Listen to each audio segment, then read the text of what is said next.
여러분 일명 궁중족발 사건 들어보셨죠? 지난 6월 7일 서울 종로구 서촌에서 족발집을 운영하던 부부가 있었습니다. 그런데 임대료 문제로 건물주와 오랜 갈등을 빚어오다가 남편이 건물주에게 망치를 휘두르는 일이 벌어진 겁니다. 임대료를 4배나 올린 건물주가 너무했다. 아니다. 건물주의 사유재산 아니냐. 나가달라는데 안 나가고 버티다 벌어진 일이다. 갑론을박이 뜨거웠는데요. 이 사건에 대한 1심 선고가 어제 내려졌습니다. 1심 재판부는 살인의 의도는 없었다. 이렇게 판단을 하고 징역 2년 6개월을 내렸습니다. 사회적으로 워낙 파장이 컸던 사건이어서요. 그때부터 지금까지 계속 1인 시위를 하고 있는 이 궁중족발집 아내죠. 윤경자 씨를 직접 좀 연결해 보려고 합니다. 윤경자 씨 나와 계세요. 네. 안녕하세요. 어제 남편분 재판에는 직접 가셨죠? 네. 예. 그러니까 이게 구형은 7년이었는데 1심 판결 2년 6월형이 내렸습니다. 즉 살인 의도가 있었느냐 없었느냐가 굉장히 중요한 쟁점이었는데 살인 의도는 없었다. 만장일치 판결이 내려진 거죠? 네, 예. 예. 이 판결에 대한 피고인 측 입장은 뭡니까? 배심원단 측에서 잘 살펴봐 주신 것 같아서 너무너무 감사드려요. 사실 이런 사건은 피해자와의 합의 여부가 상당히 중요한데 왜냐하면 피해자가 선처를 해주면 형량이 상당히 줄어들거든요. 의사는 있으십니까? 합의 의사는? 저희 당연히 있죠. 당연히 있고 그리고 일단 정당화된 폭력은 없는 거잖아요. 물론이죠. 그렇기 때문에 애 아빠로 인해서 다치게 된 부분 그런 거는 너무너무 죄송스럽고 그런 일이 안 일어났어야 되는 건데 피해를 끼친 거는 정말 죄송스러운 마음뿐이거든요. 예. 애 아빠도 마찬가지라고 했어요. 그러니까 누가 뭐래도 폭행은 잘못된 겁니다. 그러니까 살인의 의도가 있었건 없었건 망치를 휘두른 것, 감정 조절을 못한 건 잘못된 일이죠. 네. 다만 도대체 왜 그 지경까지 가게 된 건가? 왜 그런 일이 벌어지게 된 건가? 이제 그 부분에 우리는 주목하고 싶은 건데 이 궁중족발 사건은 이미 많은 분들이 알고는 계십니다만 한 번만 더 정리를 좀 해보죠. 윤경자 씨. 네. 그러니까 그 건물에서 족발집, 궁중족발이라는 이름으로 족발집 시작하신 게 2009년. 네, 2009년 5월이요. 근데 그리고 2년 계약으로 다시 한번 연장을 한 거예요. 14년도에. 그렇게 해서 운영을 하던 중에 2016년 1월에 건물주가 지금 그 갈등을 빚고 있는 그분으로 바뀐 거예요. 네. 그럼 계약 기간 지금 얼마 남은 상황에서 바뀐 거죠? 5월 20일까지였으니까요. 4개월 앞두고. 네, 예. 예. 4개월은 금방 갔을 거고 그렇게 되자 바로 나가달라 요구를 한 겁니까 건물주가? 저희한테 처음에는 말은 그렇게 했어요. 계약 기간까지만 장사하고 그리고 나가달라. 예. 그랬는데 4월 달에 이미 신청을 해놓으신 거예요. 명도 소송을요. 예. 안 나갈 그러니까 경우에 대비해서. 네, 미리 신청을 하신 거예요. 예, 미리 신청을 했건 안 했건 그건 중요한 문제는 아닌 것 같고, 그러니까 5월이 된 후에 이제 어떤 일이 벌어졌는가가 중요한 건데, 5월에 계약 기간이 끝난 후에 안 나가신 거예요. 이게 소송을 뭘로 처음에 하셨냐면요. 예. 월 임차료를 안 받는 걸로 하셨어요, 이분이. 그러니까 월 임차료를 저희가 3개월 이상 연체를 시키면 네. 그러니까 자동적으로 계약 해지가 되는 그런 조항이 또 있거든요. 예. 임대료가 3개월 밀리면. 네, 그래서 이 건물주분이 일단 통보는 그렇게 했지만 자기가 합법적으로 내보낼 수 있는 방법이 월 임차료를 안 받는 거. 그래서 계좌번호를 안 알려주시고 받으러 오지도 않았거든요. 언제부터요? 1월부터요. 1월에 그러니까 건물을 매입하자마자 매입하면서 네. 계좌번호를 안 알려줘요? 네. 아니 계좌번호 안 알려주면 전화 걸어서 좀 알려달라 아니면 찾아가겠다 별 방법을 다 해보셨을 거 아니에요? 아니요, 부동산에서도 모른다 그러고요. 전화번호 자체도 몰랐어요. 전화번호도 안 알려줘요? 건물주가 세입자한테? 네. 그래서 그거를 판사가 그러면 이쪽에서는 지급을 하려고 노력을 하셨는데 이쪽에서 안 받으신 거잖아요. 이렇게 된 거예요. 예. 그랬더니 거기서 그럼 소송 취지 변경을 하겠습니다. 그러면서 리모델링 하겠습니다. 이렇게 된 거예요. 리모델링을 하겠습니다. 네. 예, 그 대신 리모델링을 하면 우선 입주권을 주겠다, 너희한테. 예. 근데 조건이 3천에 297만 원이던 월세를 나는 1억에 1,200을 원한다.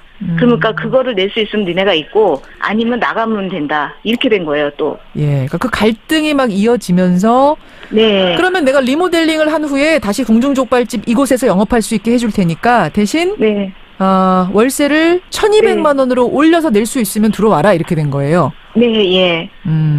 또 저희 같은 경우에는 1층이기 때문에 들어올 때 권리금도 제일 많이 주고 들어왔고. 얼마 주고 들어오셨어요? 들어올 때 들어올 때 3천만 원 줬고요. 3천. 그리고 그 장소 자체가 음식점이 아니었거든요. 그래서 음식점을 할 수 있는 그 시설이 하나도 없었어요. 그래서 저희는 시설 투자비 다 해갖고 1억 넘게 들어간 상태였고. 뭐 수도를 다시 놓는다든지 이런 네, 것들 수도, 전기, 식당에 맞게 가스. 해야 되니까. 네. 그런 상황에서 그냥 나갈 수도 없고 그렇다고 임대료 1,200만 원을 그러니까 월세 1,200을 낼 수도 없고 이런 상황이 되신 거예요. 네. 보증금 3천 갖고 나가라는데 그 돈 갖고 어디 가서 어떻게 장사를 또 시작을 할 수 있어요. 그래서 못 나갔죠. 강제 철거 들어오고 했을 때 제가 알기로는 그 남편분이 버티다가 손가락 4개 부분 절단도 당하고 그러셨다면서요. 예, 그게 건물주가 고용한 사설 용역한테 그렇게 당하게 된 거고, 그리고 원래 그런 사고 자체가 집행할 때 일어나면 불능이 떨어지고 사람이 다치는 사건이 일어나면 그래야 되는데 다친 사람을 밖으로 끄집어내놓고 1시간 넘게 방치해놓고요. 치료도 안 하고 그리고 문 걸어 잠그고 안에서 일 처리를 다 한 거예요. 자, 여러분 상황은 이렇습니다. 이제 이런 갈등의 상황 중에 망치 폭행 사건까지 벌어진 건데 딱한 사정 알겠습니다. 다 이해가 되는데 반론의 목소리도 상당하다는 건 아시죠? 네. 건물 임대업이 봉사업도 아니고 건물주의 사유재산인데 계약 기간 중에 나가라 하면 모를까 계약 기간 끝나서 나가라고 하면 그게 법적으로는 문제될 게 없지 않냐. 그럼 건물주는 임차인이 못 나가겠다고 하면은 평생 뭐 보호해줘야 되는 것이냐. 이런 반론도 만만치가 않아요. 이게 임대차 계약 기간이 저희는 이 새로운 건물주하고 계약서를 쓴 게 없거든요. 계약서 자체도 안 써줬거든요. 그렇기 때문에 저희가 주장한 거는 건물주하고 계약 기간이 5년이 넘은 거지 이분하고는 새로운 시작이다. 이렇게 주장을 했었거든요. 예. 그런데 법원에서 이분이 이길 수 있는 판결문을 받은 이유가 그거였어요. 최초 계약일로부터 5년이 넘으면 예. 건물주가 바뀌더라도 그것과 예, 상관없이 예. 5년까지만 예. 이제 보호받을 수 있다는 지금 현행법 네. 하에서는 사실상 할 말이 없어지는 상황. 임차인이 어떤 일을 당해도. 그렇죠. 그러니까 이 법 자체가 형평성을 잃은 법이라는 거를 증명을 해준 게 저희 가게의 사건이라고 보시면 되는데 저희가 진짜 그러니까 생떼 쓰듯이 그렇게 버티는 걸로 줄 수도 있는 거죠.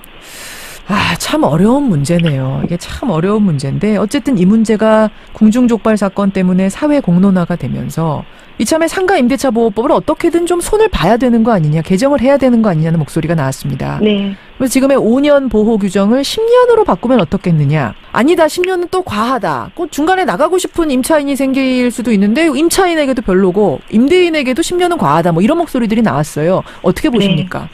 네. 일단은요.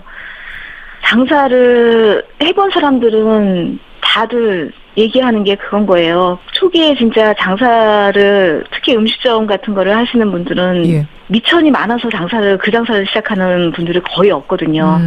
근데 초기에 투자한 그 비용 들어간 거를 회수를 하기에도 벅차요. 시간이. 5년이면? 예. 가게에 단골이 많아야지 돈을 버는 거잖아요. 그렇죠. 그러면 그 단골층을 두텁게 해놓는 게 장사하시는 분의 노력의 결과물이잖아요. 보통 얼마나 걸려요? 이 정도면 괜찮겠다. 뭐 이 정도면 좀 알려졌다. 안정적이다라고 하는 시기가? 보통은 4년이에요. 그게 4년이나 걸려요? 예.